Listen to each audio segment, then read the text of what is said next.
नमो नमः बच्चों। आज हम लोग वर्ण विचार के बारे में पढ़ेंगे। वर्ण विचार में हमने पिछली क्लास में वर्ण विचार किसे कहते हैं, वर्ण किसे कहते हैं, अक्षर किसे कहते हैं, स्वर वर्ण किसे कहते हैं, स्वर वर्ण की परिभाषा और उसके भेदों के बारे में पढ़ा था। अब हम यहाँ पर उससे आगे की पढ़ाई करेंगे। तो स्वर वर्ण के बारे में ही अब आगे बात करेंगे। किसके बारे में बात करेंगे? स्वर के बारे में। तो उच्चारण की विशेषता के कारण स्वर के 3 भेद और होते हैं। पहला हुआ हमारा उदात्त, उदात्तः। दूसरा हुआ अनुदात्तः। तीसरा हुआ स्वरित, स्वरितः। अब इसमें हम उदात्त के बारे में पढ़ेंगे। उदात्तः तो इसका सूत्र है उच्चै रुदात्तः, उच्चै रुदात्तः। अर्थात तालु आदि हमारे सभी उच्चारण स्थान जब हम करेंगे तब आपको अच्छे से पता चल जाएगा। तो तालु आदि उच्चारण स्थानों के उदात्त है तो ऊर्ध्वभाग हो जाएगा। क्या हो जाएगा? ऊर्ध्वभाग। ऊर्ध्वभाग से उच्चारित होने वाले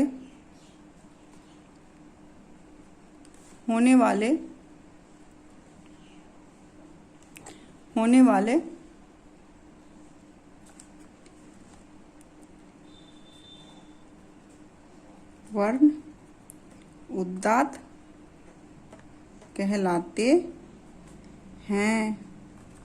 उसके बाद आएगा हमारा दूसरे नंबर पर अनुदात्त। इसका है निचैरुनुदात्तः, यानी कि जिसका उच्चारण अधोभाग से होता है। अर्थात तालु आदि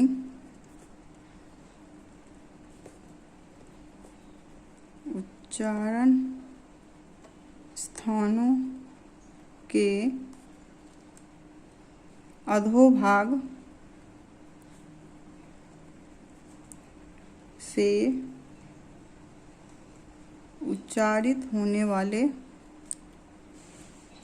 वाले वर्ण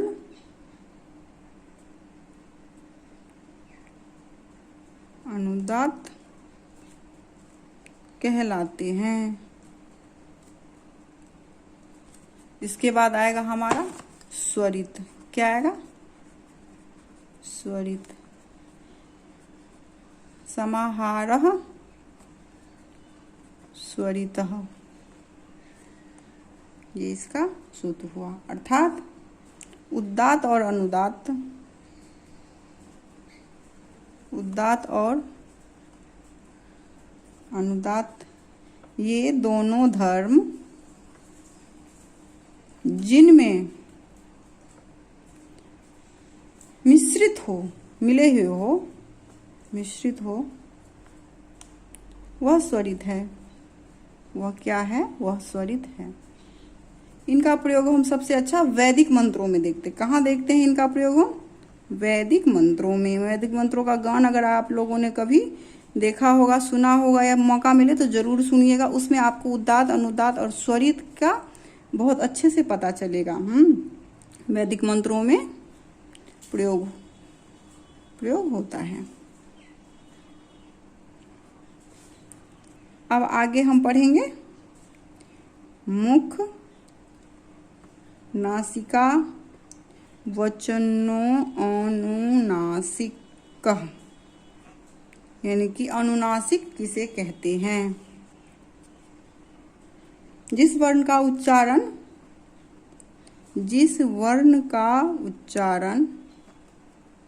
मुख और उच्चारण मुख और नासिका दोनों से होता है उसे अनुनासिक कहते हैं। अब तो आप समझ ही गए होंगे हर वर्ग का पंचम अक्षर।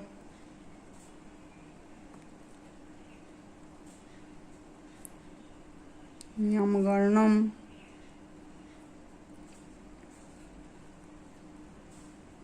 इस तरह से स्वर के हमारे अब कितने भेद बनेंगे? इस तरह से अब हमारे स्वर के 18 भेद बनेंगे। कितने बनेंगे स्वर के भेद? स्वर के भेद कितने हुए हमारे? 18 भेद हो जाएंगे। कैसे होंगे हम देखते हैं इसे। जैसे कि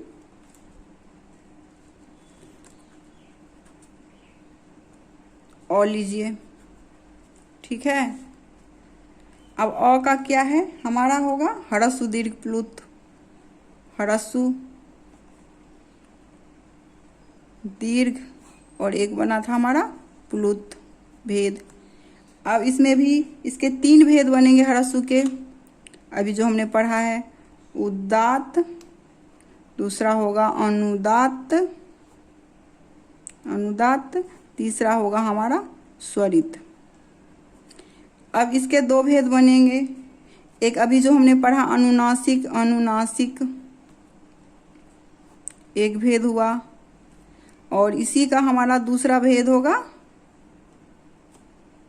अनुनासिक। इसी तरह इसके भी 2 भेद हो जाएंगे। एक हो जाएंगे अनुनासिक और दूसरा भेद हो जाएगा अनुनासिक, ठीक है। इसी तरह स्वरित के भी हमारे पहले भेद हो जाएगा अनुनासिक, और छठा भेद हो जाएगा अनुनासिक। ह्रस्व के 6 भेद हुए। दीर्घ के भी कितने भेद होंगे? 6 होंगे इसी तरह से। और प्लुत के भी इसी तरह से कितने भेद होंगे? 6 भेद हो जाएंगे, ठीक है। ह्रस्व दीर्घ और प्लुत के 6, इसके 6 हुए। इसके भी 6 ऐसे ही बनेंगे, उदात्त अनुदात्त स्वरित। फिर हर एक का उदात्त का अनुनासिक, अनुनासिक, फिर अनुदात्त का, फिर स्वरित का, फिर इसमें भी बनेंगे। तो इस तरह से स्वर के टोटल भेद हमारे हो जाएंगे 18। परंतु ध्यान देने वाली बात यह है कि अ, ई, उ और री के तो 18 भेद बनेंगे, क्योंकि इनका ह्रस्व भी होता है और इनका दीर्घ भी होता है। परंतु ली का 12 ही भेद बनेगा, क्योंकि इसका दीर्घ नहीं होता है। और जो है ए, ऐ, ओ, औ, इसके भी कितने भेद बनेंगे? 12, क्योंकि इनका ह्रस्व नहीं होता है, इनका, ठीक है। इस तरह से आप लोग अब स्वर और स्वर के भेदों के बारे में अच्छे से समझ गए होंगे। स्वरों के जो भेद हैं, कितने भेद हुए हमारे? स्वर के 18 स्वर भेद हुए, ठीक है। अब हम इसके बाद पढ़ेंगे व्यंजन के बारे में, क्योंकि हमारा वर्ण विचार ये टॉपिक चल रहा है। तब आगे व्यंजन के बारे में पढ़ेंगे। व्यंजन को क्या कहा गया? हलः व्यंजनानि, हलः व्यंजनानि। जिन वर्णों का उच्चारण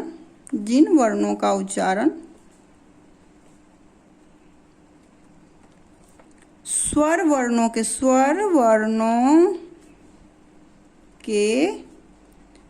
की सहायता से होता है या स्वर वर्णों के साथ होता है? स्वर वर्णों की, यहाँ पे कर देते हैं, सहायता से होता है,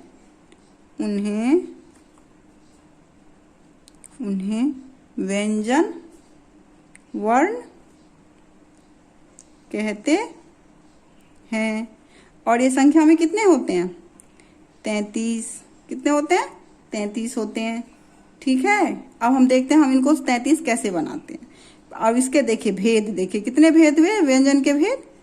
व्यंजन के 2 भेद होते हैं। कितने भेद होते हैं? 2 भेद होते हैं। पहला होता है हमारा वर्गीय व्यंजन, दूसरा होता है हमारा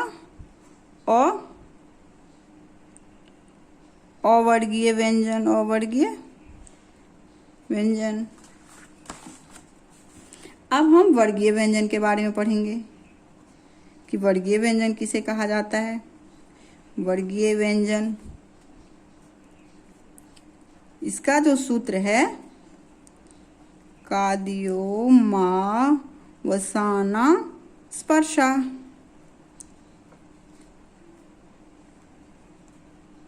अर्थात इन्हें स्पर्श व्यंजन भी कहते हैं।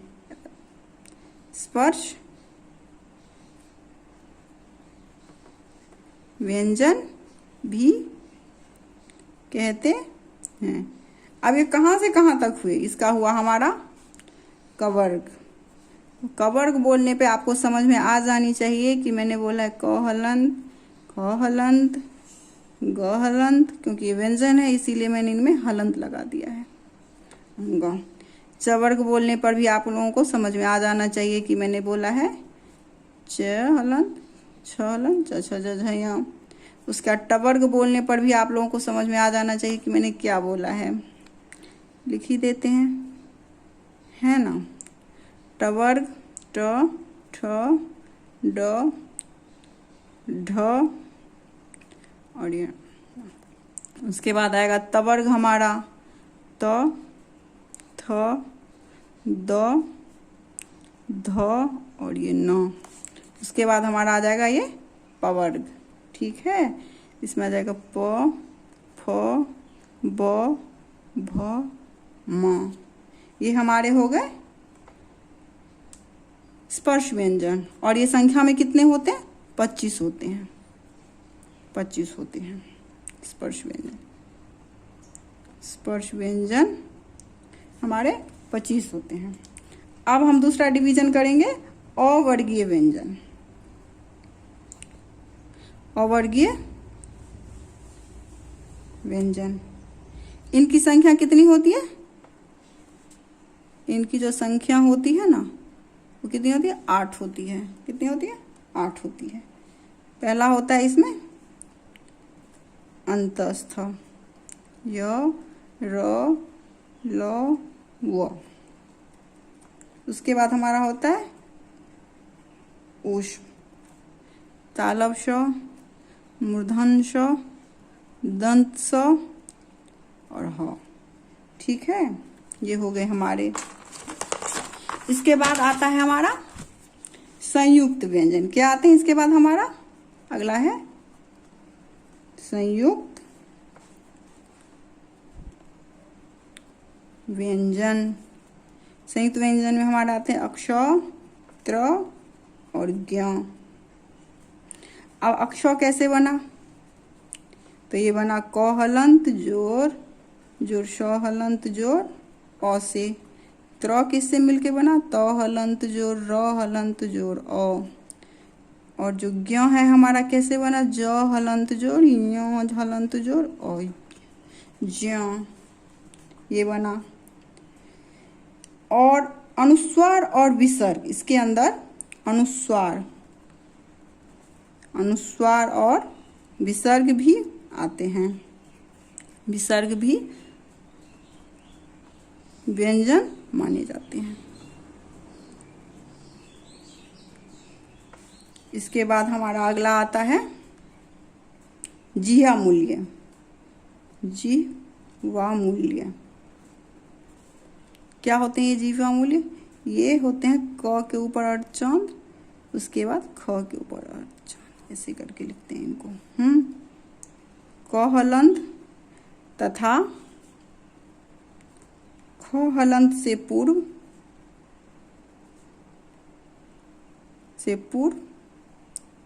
अर्ध विसर्ग के समान होते हैं। अर्ध विसर्ग के समान होते हैं। इसके बाद अगला आता है हमारा उपधमानीय, प पद्मानीय का ये निशान हुआ फ, प तथा फ के अर्ध विसर्ग सदृश चिन्ह को उपधमान्य बोलते हैं। ठीक है, अब बचा हमारा एक विसर्ग। विसर्ग क्या? विसर्ग एक कठोर श्वासात्मक ध्वनि है। इसे संस्कृत में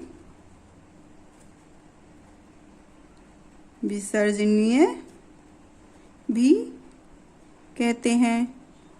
और जब हम संधि करेंगे तो उसके लास्ट में अगर र हलंत और स हलंत आता है तो वहां पर भी उसके स्थान पर विसर्ग हो जाता है।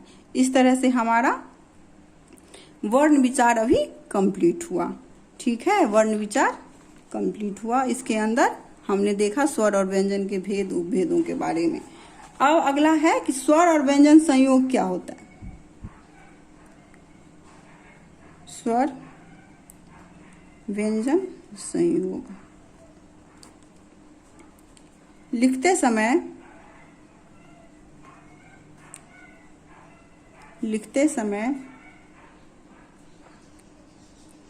व्यंजनों को उन स्वरों के चिन्हों के साथ लिखा जाता है,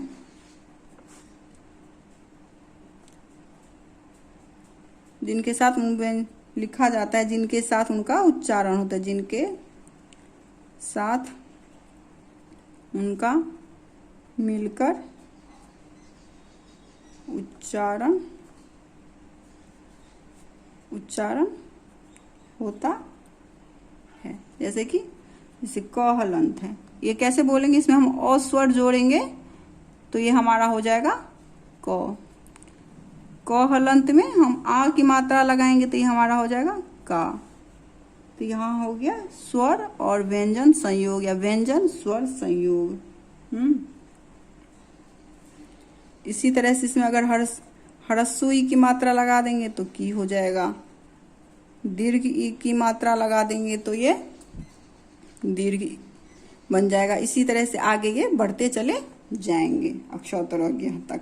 ठीक है, इस तरह से ये पूरा कंप्लीट हो जाएगा। अगर आप सभी को मेरा पढ़ाया हुआ अच्छा लगा हो तो आप कीर्ति संस्कृत क्लास स्कूल को सब्सक्राइब करें। धन्यवाद।